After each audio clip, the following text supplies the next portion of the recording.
बातमी अयोध्येतून अयोध्येमधल्या राम मंदिरामध्ये दर्शनासाठी भाविकांची मोठी गर्दी झालेली आहे। आजपासून भाविकांना दर्शनासाठी आता प्रवेश सुरू झालेले आहे। त्याच्यामुळे रामलल्लाचं दर्शन केव्हा होतंय आणि त्याची आस लागून राहिलेल्या भक्तांची मोठी गर्दी मंदिर परिसरामध्ये सध्या झाल्याचं पाहायला मिळतंय।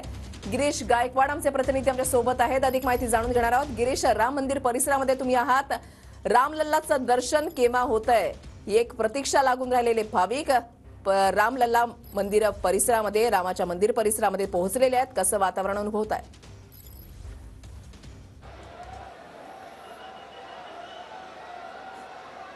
नक्कीच आनंदाचं उत्साहाचं वातावरण आहे आणि अलोट अशी ही गर्दी झालेली आहे। मी सध्या अयोध्येमध्ये राम मंदिराच्या प्रवेशद्वारावर आहे आणि या ठिकाणची जर दृश्य पाहिली तर आपण विश्वास करू शकणार नाही, इतकी जास्त गर्दी या ठिकाणी आहे।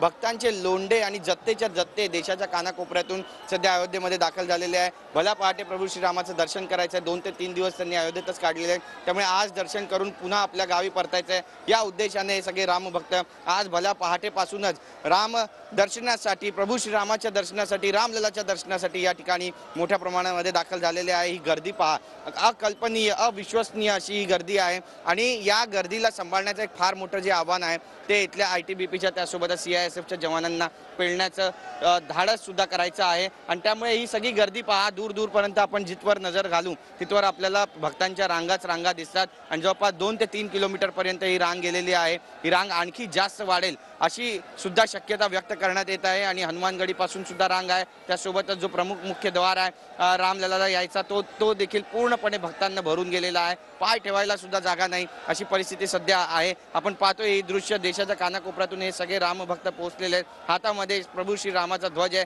हनुमानाचा ध्वज आहे आणि आज काही करून दर्शन घ्यायचंय या भावनेनं हे सगळे भक्त पोहोचलेले आहेत। काही तर साश्रू नयनाने या ठिकाणी दाखल झालेले आहेत। प्रभू श्रीरामाचा गजर केला जातोय, जाप केला जातोय, त्यांचं नाव घेतलं जातंय आणि संधी मिळताच हे भक्त जे आहे ते सिक्युरिटीला ब्रीच करून सुद्धा या ठिकाणी जाऊन प्रभू श्रीरामाचं दर्शन घेत आहेत।